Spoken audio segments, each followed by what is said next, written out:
I didn't get money. I got a lot of stuff.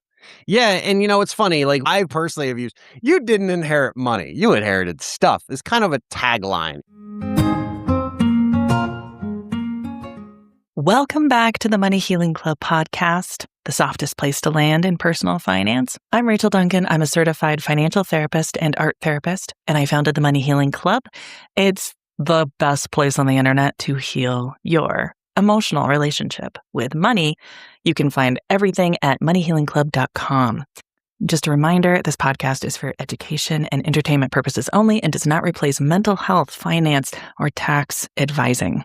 So today's episode takes a big step back where we're going to look at legacy in a much broader way. And then we're going to zoom all the way in on the fascinating topic of stuff, the physical objects in our home.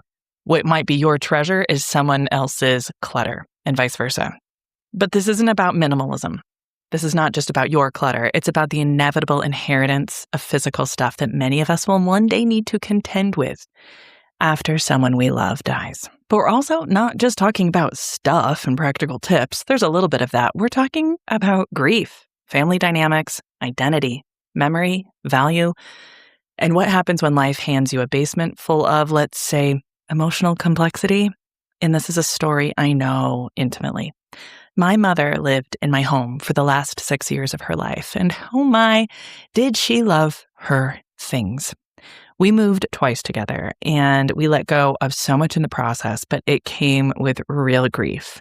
She never found relief in a decluttered closet the way I do. She just loved her linens, her dishware, her books, and her craft supplies, even though she rarely crafted. It really came from how she grew up and experienced World War II and other really tough things in her life. And even though my mom died in 2021, I still have boxes in my basement filled with her files, old catalogs, photographs, belongings, junk mail, and treasures. I've processed a lot of it, but honestly, I'm exhausted.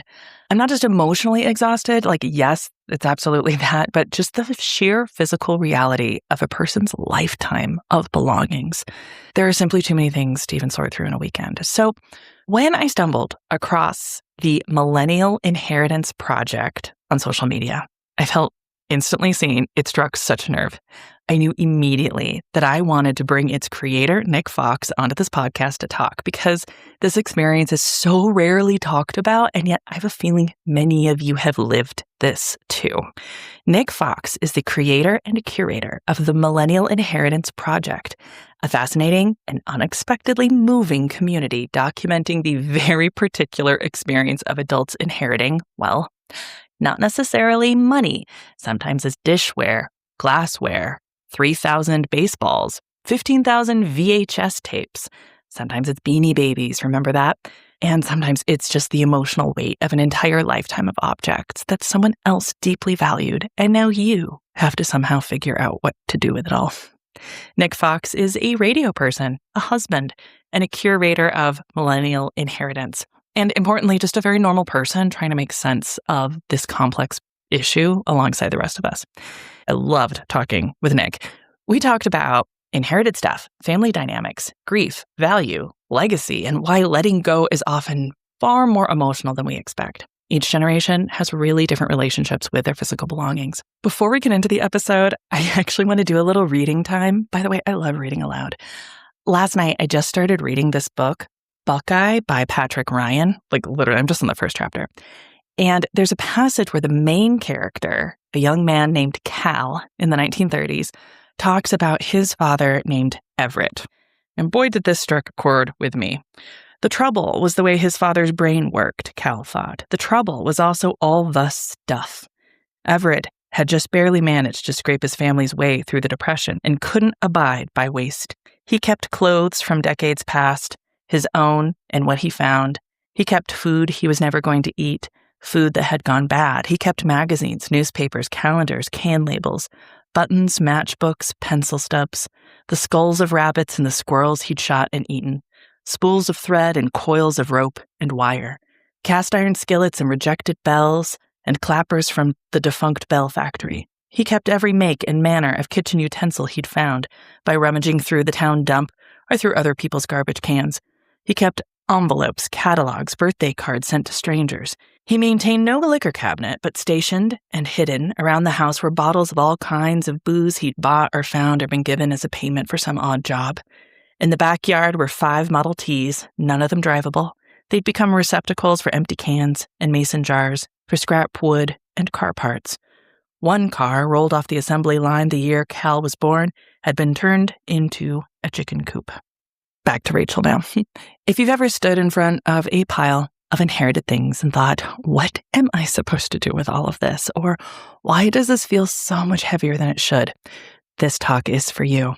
Look, having a lot of stuff does not count as hoarding, and I want us to be really careful with that term. Nick and I talk about it briefly, but hoarding is a mental health disorder that needs expert care to treat, and neither of us are specialists. If you're concerned that someone you know is living with a hoarding disorder, please do your research. And one resource is the International OCD Foundation, which has a hoarding center. I will link to that in the show notes. Now let's talk about what we don't usually say when we talk about other people's treasures with Nick Fox. Okay, cool. Nick Fox, welcome to the Money Healing Club podcast. Thank you for being here. Of course. So you have started something very cool and unique, the Millennial Inheritance Community Project. Could you just tell us a little bit about where did this come from? I think it's a pretty recent thing. Just catch us up a little bit on your project. Yeah, the Millennial Inheritance Community was birthed out of sheer sarcasm back in October of last year, 2025. My wife and I were just a couple millennials sitting around our newly bought home, going through boxes that we had been taking from house to house and rental to rental over the course of about a decade. And we decided that we were going to try to stay put in our new house for some time. And as a result, we were committing ourselves to purging, to triaging, to getting through everything. A little bit of context. In 2018, my wife's grandmother passed away, and we called her Nani very affectionately. And after she passed away, we did not anticipate that some of her stuff would eventually come to us because it wasn't actually officially left to us in a will. As a result, most of it being left to my mother-in-law and her 2 siblings, one of which lives in Colorado. The other one was living locally, didn't want to have anything to do with the stuff. So it was up to my mill to triage an entire house. A little more context. Nani was Silent Jen, so she kept a lot of things. There was a lot of scarcity mindset. There was a lot of milk that had been expired type mentalities that still need to be kept in the fridge. And little did we know, even though we would go to visit her, she was also dealing with probably some loneliness issues, and she would just buy things and shove them in a closet. And this level of like shopping addiction compounded with, already being a generation that has kind of a scarcity mindset led to a point where my mother-in-law now has had a storage unit since 2018. She had one before that, but now it's just grown. She's tried to triage, and she too also has some of her own issues of kind of like OCD and needing to go through every box, but doesn't have the time capacity. And now she has had 2 back surgeries. So what's happening is she's just been offloading it to me and my wife as she can. And so you add all this together, and in October, my wife and I are sitting there with boxes that we don't remember saying yes to items that we don't remember saying, yeah, we volunteer to take this box or this thing. And it just resulted in one video that we posted called The Millennial Inheritance Random Oneida Crap Edition. And it was just essentially me videotaping my wife impromptu and her just absolutely ripping her inheritance to shreds. And about 80% of the comments were from like millennials and Gen X and other folks that were like, girl, same. Yes, 100%. And then the other 20% were like people that were like, ungrateful. Like, they shouldn't give you people money. And like, you don't deserve nice things. So that video really made me and Sarah, like, the comment blew up. Got hundreds of thousands of views on Instagram. Wasn't expecting that. And then I made a follow-up video essentially defending my wife from the trolls, saying like, you don't have the context. She's overwhelmed. Let me provide some of the context to you. And it started this like snowball from the top of the hill of now declutterer accounts are reaching out to me wanting me to be on their podcast, and suddenly like there's this whole part of social media that was like alien to me that I've kind of been thrust in the middle of, and people are appreciative of how I'm able to kind of talk my way through these very complex emotional situations, but also to be objectively hilarious when I need to be about how obscure they are. I mean, I think you really touched a nerve. That's why I think it's so compelling. Like, there's plenty of decluttering stuff out there. That's not actually what you're talking about, right? It's like, what about the stuff we never even bought, we never asked for, that's connected to people we love or situations that were tough and emotionally fraught? And that it's like the double whammy of the emotional burden and the literal stuff burden. And it's both there. And as an elder millennial myself, and I am absolutely living this right now. And that's why I was like, I have to have you on my podcast because we have to talk about my basement. And like both of my parents have passed and what I have inherited from them. And it's such a lived experience for me. And it is the inheritance. I didn't get money. I got a lot of stuff. Yeah, and it's funny, like I personally have used you didn't inherit money, you inherited stuff. It's kind of a tagline. It's my way of oversimplifying the things that I think everybody feels, whether it be Gen X, boomers. Boomers have been there. Boomers had silent gen parents. Like let's give the boomers their due too. My mother-in-law, she's the boomer that's dealing with her mom's stuff, and that's how we all ended up here. Like and so from like a generational standpoint, it's funny because like at first I labeled millennial inheritance because I'm like, this is me and Sarah. We're two millennials going through our stuff. But also I was like, I knew I wanted to be in the millennial lane on the apps. Did I know I wanted to be in the inheritance lane on the apps? No, but the millennial inheritance was like such a cool name that I was like, I gotta stick with this, man. And it was interesting because once I realized that the content was like resonating with people and working, I stopped doing my other like more random social media stuff and I just did this. So for anyone out there that's an aspiring content creator, sometimes when something works, you need to double down on it and do it again and again. Yeah, and so it's opened up doors. Yeah. Yeah, fill in your content because it started with your own journey. Obviously, it struck a nerve. And then, though, you have added the word community because that's really present in now what Yeah. you're doing. Yeah, I can talk about that evolution and be transparent about like where I think this could go and is going and all that. Like and it's interesting because it's like I'm probably the only one that can do this type of community now, which is really strange. It started with me just documenting my triage. So I would start with my yearbooks, my photo albums, literally going through it. It was like my way of immortalizing my photo albums from middle school. Do you know what I mean? Being like, why do I have a photo of like part of a hand and a girl's face? Do you know what I mean? Like, what are we hanging on to all this stuff for?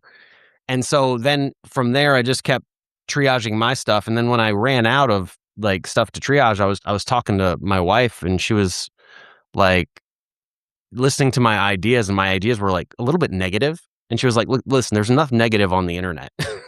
She was like, "Why don't you just do like the radio thing?" And like in radio, we're taught to have a lived experience and then share that lived experience on the radio with the hopes that your listeners will come back to you and say, yes, I have a similar experience. Let me tell you about mine. Right.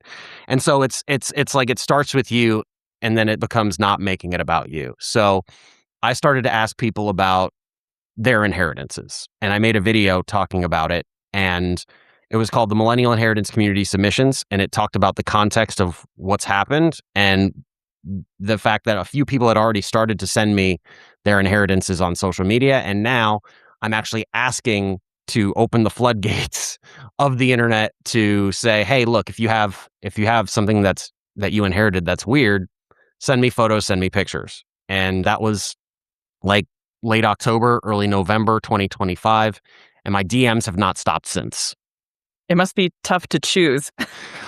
Yeah, and it must be tough to choose, like, if it's that full. Yeah. It becomes really overwhelming. It's like drinking from the bottom of like a lake.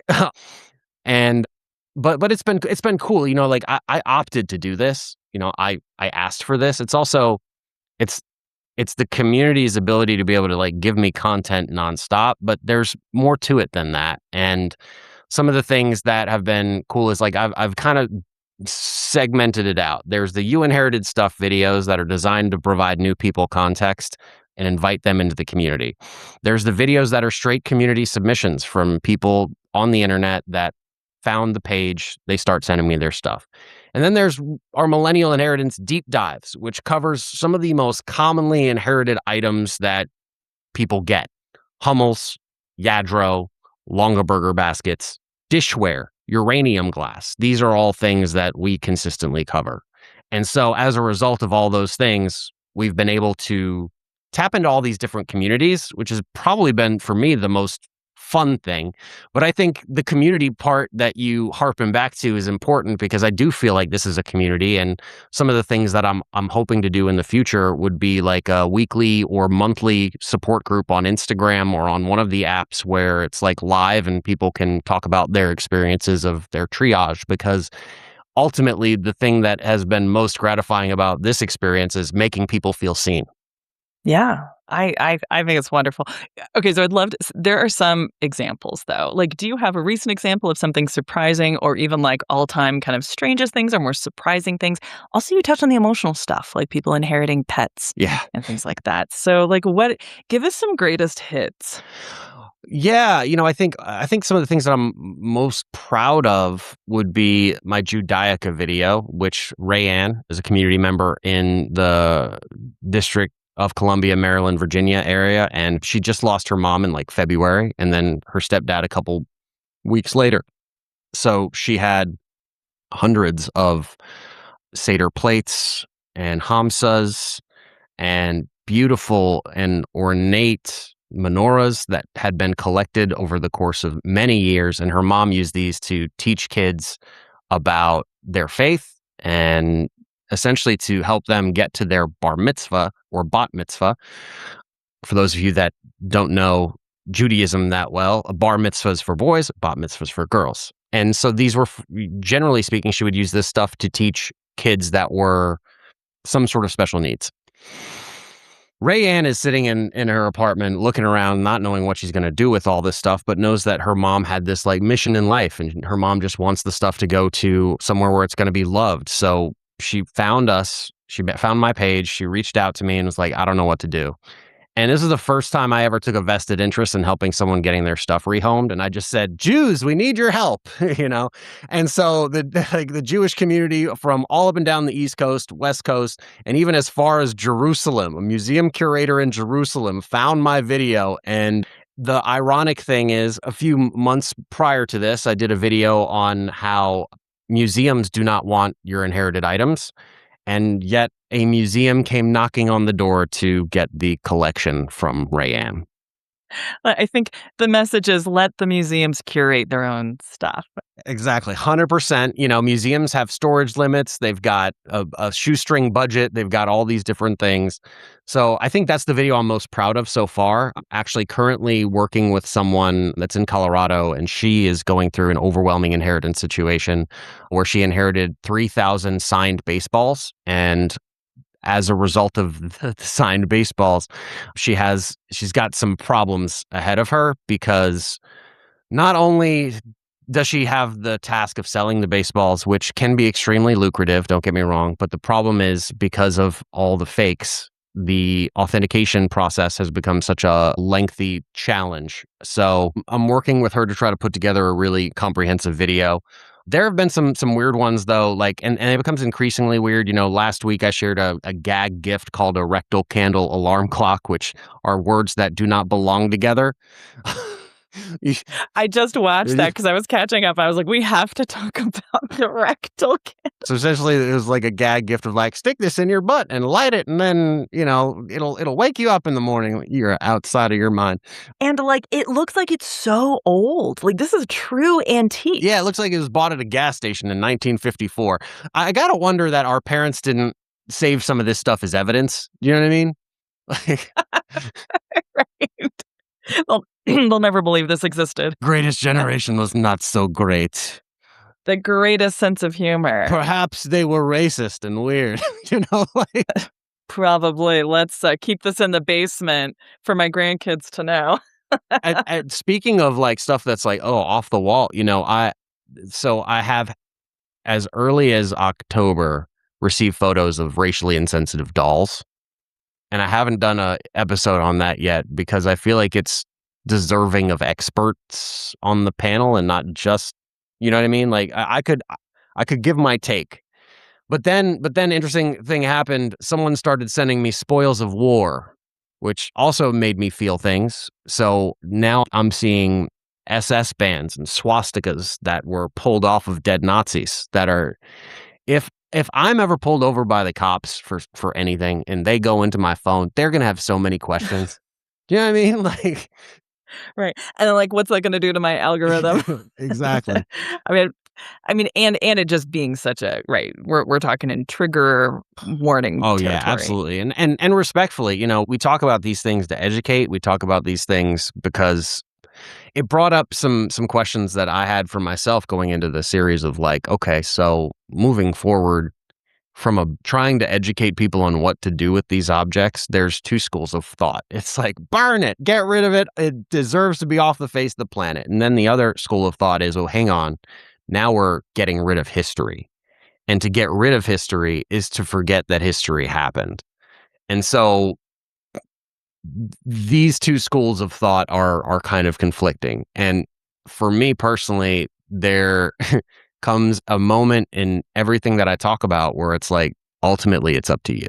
It's up to the person who inherited the things to try to make the best educated decision that they can about the stuff that they have. But the stuff that we get is increasingly weird, chainsaw wind chimes and, 27,000 coffee mugs in a barn. And it just gets weirder and weirder. And some people have, some people are really passionate about militaria. We had one guy that had he's got a bomb. He's got a literal, it's a bomb. My gosh. It's not active, right? But it's like a bomb that was strapped to a Japanese airplane in World War II. The stuff that I get in my DMs becomes increasingly weird as we kind of tap into some of these communities. Like, I didn't know the militaria community was a thing. I didn't know the museum community was going to be like, thank you for your service, sir. I didn't know that the Briar Horse community was like, hey, maybe you want to come to Briarfest, see what this is all about. So, which may or may not happen. They've been intermittent, the Briar Horse people, whether I'm coming or not. But it's been really interesting, and just kind of sit back and observe what the content has led to in the way of other communities and other content and people that are passionate about what they collect. Mhm. Right. What we collect and, what is our legacy? I actually wonder what this brings for you full circle of, how does this impact your view of your stuff, your legacy, what you might leave for others? Yeah, well, fortunately, my wife and I are not having children. We've made that choice, but I do have thoughts about what's going to get left behind and to whom and what do I actually own. Like right now, I own clothing.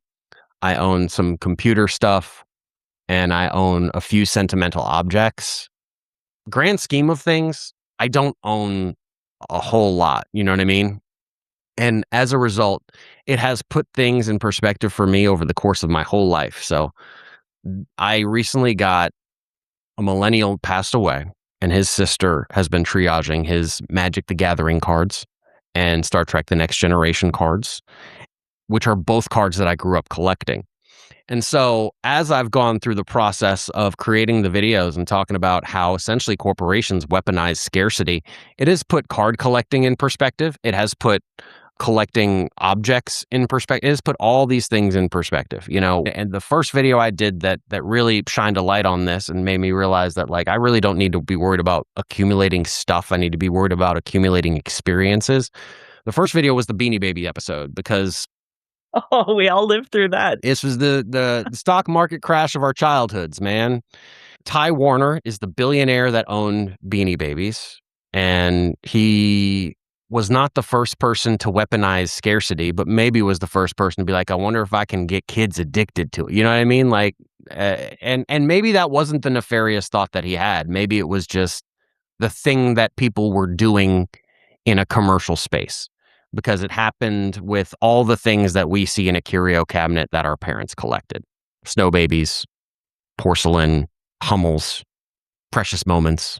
These are all things that, that people collected. And, oh, this one's going to be rare. It's going to be worth so much money. And now we find out that that is just not the case, sadly. So, Oh, the hype. Yeah, it was. And it makes me think of, value. Value is it is subjective. It's entirely subjective. I mean, even looking at money, the only reason this whole money thing works is we all believe in the fiction. we believe in value.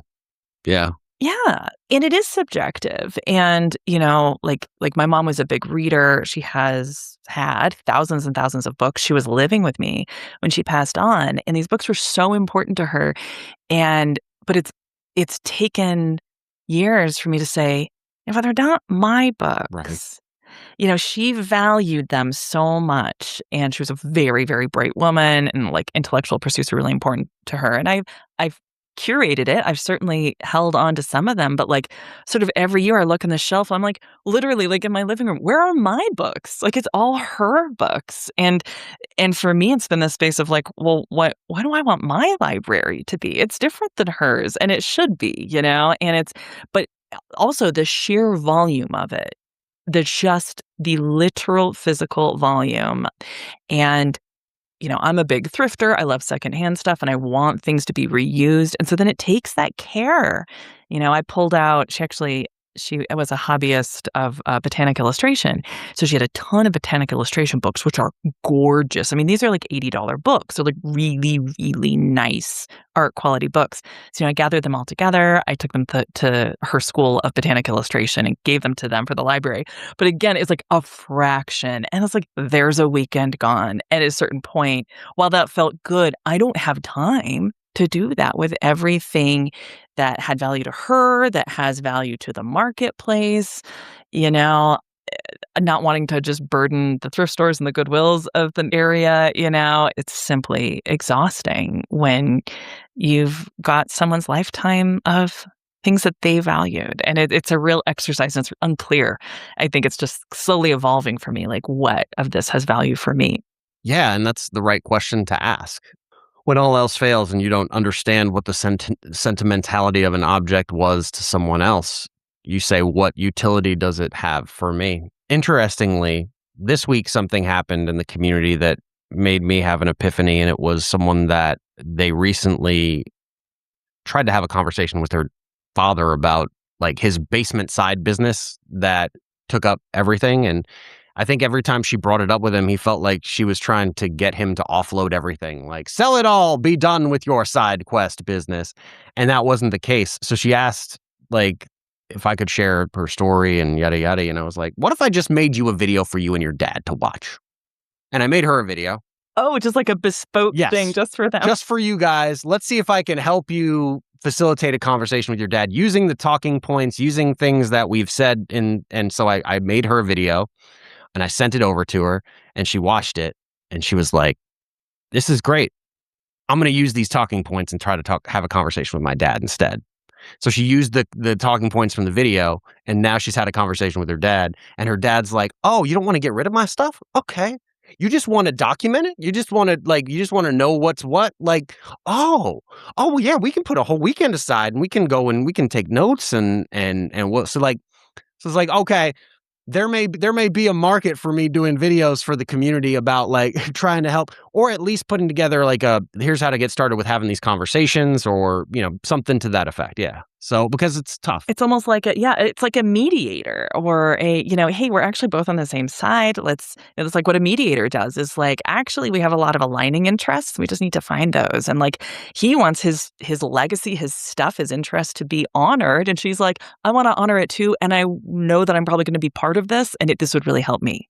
Like, we're all actually on the same side here. Like, I think it's triggering for people. It's triggering for people to be like, oh, you just want to get rid of my stuff. And you just want my money when I'm gone. Like, no, like spend your money, please. Like if there's anything left over, please think of me. If not, no big deal. I just don't want to be left with a mess. I don't want to be left with a whole bunch of stuff in a curio cabinet and I don't know what it means to you. And as a result, I'm asking questions here, and I think that's something that a lot of people have started to relate. Like a lot of people, when they find my videos, they start sharing them with their loved ones. And then a lot of them are taking the talking points back and using them. And then it's working out that they are coming to resolutions rather than nothing happening. And that's really gratifying. Kicking it down the line. Yeah. Yeah. I think it's really cool. I could really see some guidebooks, some a little consulting gig, Nick. I can make cameos for people. Just can't sit at home like I'm a celebrity making cameo video. It's just I joked about it last night on my Instagram story, and actually people were like, "Yes, it would pay money, real money." I was like, "Okay, yeah," because I think it's one of those things where it's like people just they.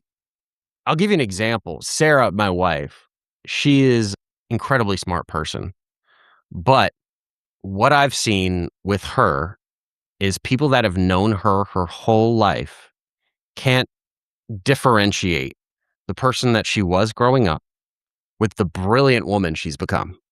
And as a result, sometimes the people that have been around the longest still treat her like she's a child.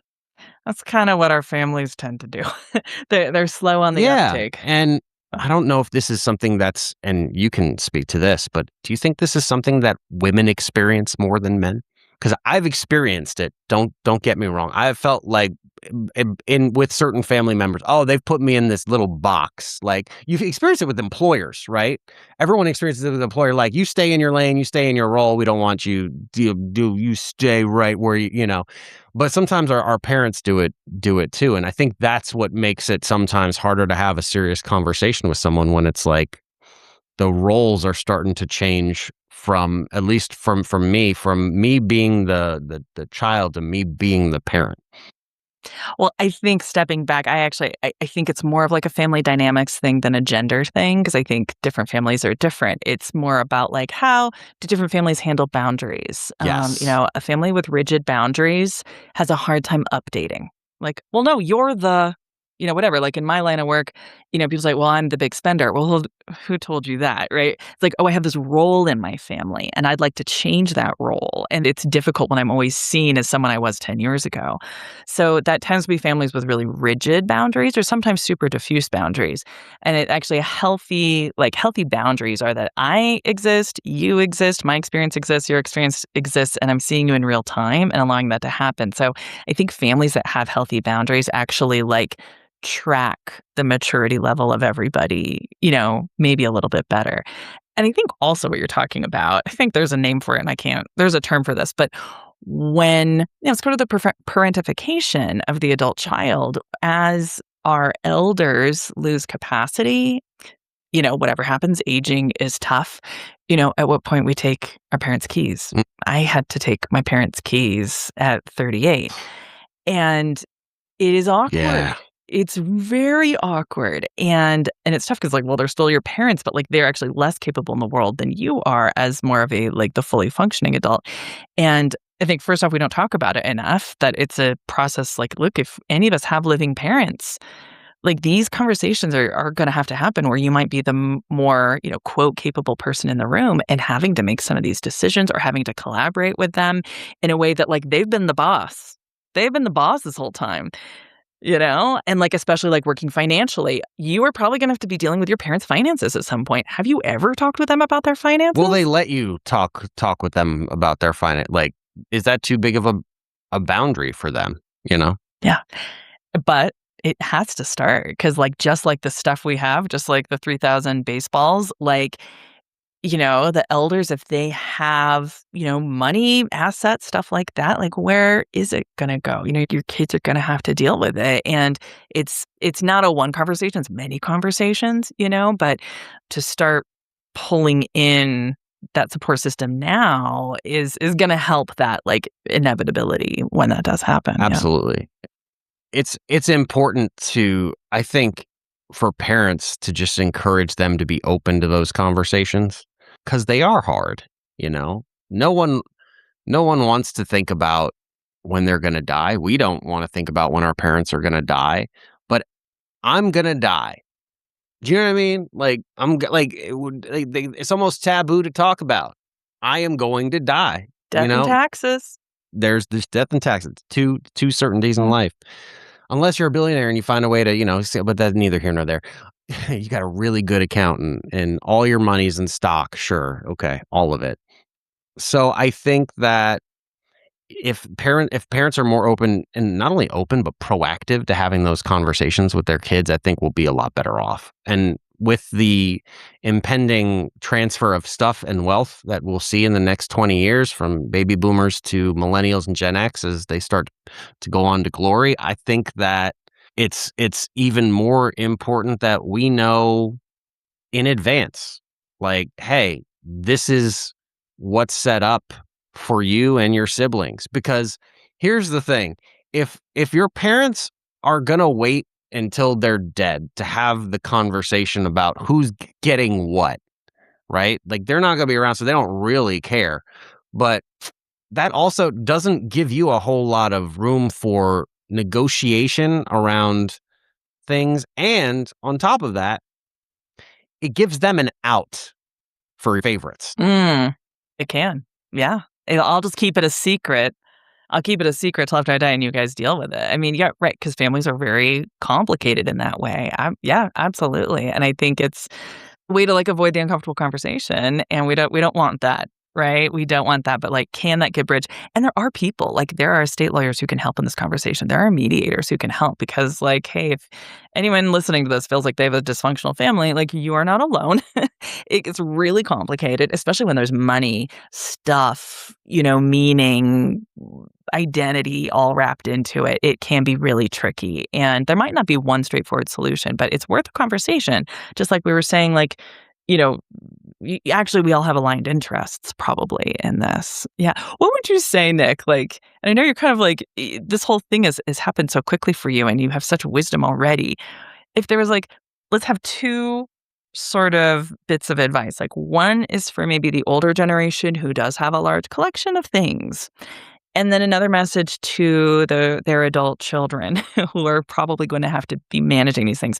Are there two-pronged advice you would give to these segments? Yeah. So, all right. So first, to the older generation, be open and proactive to conversations about estates now. Consider Swedish death cleaning as a barometer for how you can move forward in your life. Between now and the end of your life, it's your opportunity to have as many experiences as you want to have. You had your opportunities to collect. You've had your opportunities to have your things, to have that comfort.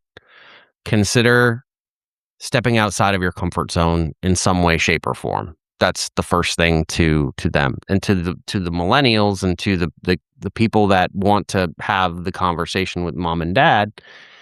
It's as simple as starting from a vantage point of curiosity rather than combativeness, and wanting to let them know that we're curious about how they have lived. We want to know about the stories behind the stuff that they have. It's just we may not have the time or the resources that they had in order to house some of the things that they may want us or expect us to house whenever they pass away. So that's, I think, a good barometer or a good starting point for everyone. Yeah. Yeah. This is tender stuff. I mean, it'd be great if it was stocks and bonds and don't get me wrong, right? But it's more than likely we're not starting the conversation about that. It's about the stuff. Yeah. Right. And there's value to them. I think there's kind of a truism that we value our own things probably more than we value other people's. And it goes both ways. And to just be really sensitive about that. Yeah. With my mom, when I was trying to help her declutter, and at a certain point, she just said, I just like being surrounded by my things because it reminds me of how I used to be. I was like, okay, backing up. I was like, you have all this art stuff. You don't use it. Other people could really use it. It's really cluttering up my house. And she said, I know I don't make art anymore, but I just want to be around it. So at a certain point, I just had to back off. This is just important to her. And then I also noticed, I'm like, okay, some shadow work. Yeah, I've got musical instruments I don't play anymore. And but I want them to be around me because they remind me of my love of music. So I was like, okay, I see it. What instrument? I play guitar and I tinker with lots of stuff, but like I have a mandolin I haven't touched. I have an electric guitar I haven't touched that I had played in college, and they are just sitting there. And I'm like, pot calling kettle black here. I mean, yeah, yes and no. We all have things that we collect. And I think that's something that we need to acknowledge. I've got vinyl in my house, most of which is from record labels sending me vinyl and my mother-in-law sending me vinyl that she had, or my wife's dad who passed on, sadly. And so we all have stuff that we collect and we hang on to. And I think that there are reasons for why we hang on to them, whether it's reminding us about someone that we used to be, or a different time and nostalgia in your life, or maybe even reminds you of a person. And then there's, undiagnosed mental health conditions too that like we could talk about all day. And I think the more I learn from the community and through experience about things like hoarding and how hoarding is connected to OCD, and like it's like, oh, you start to weave this tapestry of different mental conditions and your family and your friends, and you start to see like these patterns emerge. And while I'm not qualified to diagnose anybody, I am smart enough to be able to say maybe there's something there, you know? There's a little more to it. Yeah, I'm actually really glad you brought up hoarding, and I don't know a lot about it, but I've actually heard a therapist who specializes in hoarding disorder, and it really is a real thing. I also don't think it's a term we should throw around lightly. Like true hoarding is at the point where someone cannot even function in their space, or their space has become dangerous. So I just want to like put it out there. Your full basement is not a hoarding disorder. And there are professionals, and it is not a case of just getting rid of it. That's not what's happening here. And yeah, it is an anxiety disorder. And maybe also we all kind of understand it a little bit because all disorders are on a spectrum, right? Of like these things are, I don't know much about the world, but this feels solid and real. Like we have a little bit of that. And like, I think you mentioned actually in one of your videos about, generations that have gone through war and strife and tough stuff. Also a time when things like clothing were very expensive. And the generation that has lived through this life where the cost of goods has gone down and down and down. Like things like clothing used to be incredibly expensive, for example. And now clothing's never been cheaper as it is now. And then if you come from, this intergenerational trauma of, being unhoused or, forced migration and things like that, then it really makes sense. I'm going to hold on to what I have.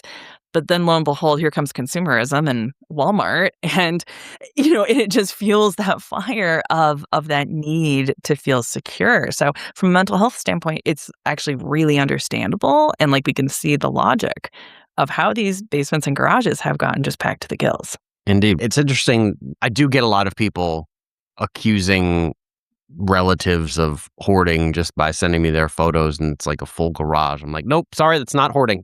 Be like, I'm not someone that can diagnose that at all, but I can tell you, looking at that garage, that's not an example of that. But it's so much stuff, and I'm like, yes, it is so much stuff. It's a lot of stuff. Let's name it what it is. It's a lot of stuff. Is there trash on the floor? Is there fecal matter everywhere?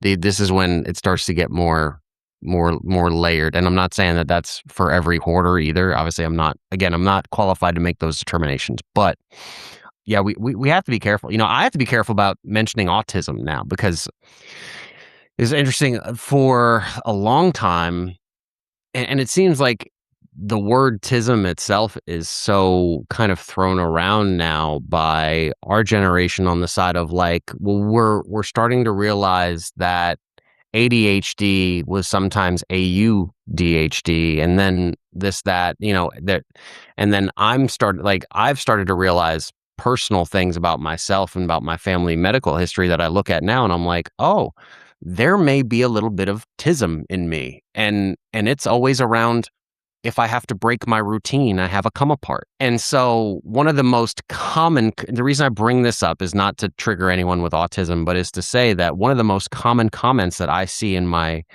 page is, oh, well, they say autism didn't exist back in our day. And to that I say, RFK doesn't watch my videos, you guys. Yet. But it is calling out something that I think that we're all feeling. It's that a lot of us go through our day-to-day now wondering about our own mental well-being more than we ever did. And we're trying to rationalize certain behaviors by trying to find a diagnosis that we're not qualified to give. And that's the thing I think that we're seeing a lot more. So I've tried to ratchet back my use of the word tism in any videos, even if it's just me being self-deprecating, because I want to be respectful of those people that I don't want them to be offended, and I think that we all need to be a little bit more cognizant of how we talk about it. Absolutely. And there's so much self-diagnosis. And, my opinion on on diagnosis in general from the mental health world, is it problematic? Yes. Can it be very useful? Yes. And so where I sit is a diagnosis is useful if it's useful. Is this useful information for you to navigate getting services, getting prescriptions, stuff like that? Is it useful to find other people who share a similar struggle? Great. But, yeah, and I sometimes wonder about over-identifying with this stuff. And then also, when it comes to hoarding or OCD or, these things that we might want to diagnose the members of our family, based on the stuff they have, let's just slow our horses here. Whether or not there's a diagnosis is just so important that compassion comes first. And I'll find some resources and I'll put in the show notes just about hoarding disorder to understand that and where to seek some help with that, because it's a very tender thing. Well, Nick, this is such a delight to talk with you. And there's one other PSA I want you to give, which is checking lead in ceramics. Uh-huh. I actually was stopped in my tracks when I saw that on your profile. Could you share with us? Yeah, so it's wasn't on my bingo card when I started doing these videos, but the second or third video I did was from a girl she's a nurse in Memphis. Her screen name that she has is the Butthole Sommelier. Can't make this stuff up. She's great. She's really good at what she does. Anyway, the reason why she reached out was because she had lead dishes and stuff that was made with cadmium, and the handle was made of water buffalo or something really why would you kill the water, all this stuff. The issue is a lot of the ceramics that are in the thrift haven't been tested for lead exposure. And we didn't realize that some of these were actually made with lead in the glaze. So the more ornate the dishware, sometimes the worse the possibility is. Desert rose china is a very common pattern, but it's also notorious for lead. And so there are people on social media that actually do a really good job with covering this topic. So you can find I want to say Lead Mama, and there's the lead guy. And anyway, there's tons of people on social media that kind of bring this to the forefront and talk about it on, what to do. So before you go touching your inherited dishware, just know that sometimes you need to get it checked for anything that could be harmful to you if you ever ate off of it. Yeah. Right. Or pass it along, right? Let's not be donating, stuff with lead in it to the thrift, because they're not checking that. Yeah. Absolutely. I really appreciate that PSA. Nick, let us know, how can we follow you and your work? Yeah, I am at Nick Fox Radio on all social medias. I also recently acquired at Millennial Inheritance on all social media too, so that way no one would squat on it. That'll probably be my long form podcast at some point. And I've saved at Millennial Inheritance for all the podcast platforms as well. I even put a holding episode in there so that eventually so if someone comes across they're like, this better be Nick and not somebody else stealing his stuff. So yeah, that's me. So those are the two places you can find me. I really look forward to just more content and more insights as this thing just continues to grow. I think, I keep saying, you just really touched a nerve, and I think something we just have not been talking about enough. And I really appreciate you coming on the show. Thank you for having me. I appreciate it. Well, guess what? You are now the kind of person who listens to a money podcast. Congratulations. If this episode landed for you, if it opened you up to a new way of thinking about money, I'd love for you to rate and review the show wherever you listen. Apple reviews are especially helpful, though. Those reviews really do make a difference. They help other people find these conversations. And honestly, it may even be a small but meaningful step in your own money journey to say, yes, I listen to a money podcast, and this is a good one. Or maybe even, I'm not the kind of person who listens to money podcasts, and this is a good one.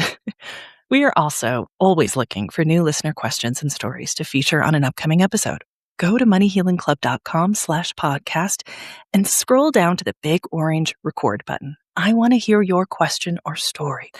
And if you're looking to get more support on your money journey, there's lots of other financial therapy things happening at moneyhealingclub.com. From group programs to courses to events and working one-on-one with me. You don't have to do this alone. Thank you to Sydney Harbosky at sydneyharbosky.com for production support. We are also a proud member of the Feminist Podcasters Collective, where creators like me are building podcasts to build a better world together. I will see you next time.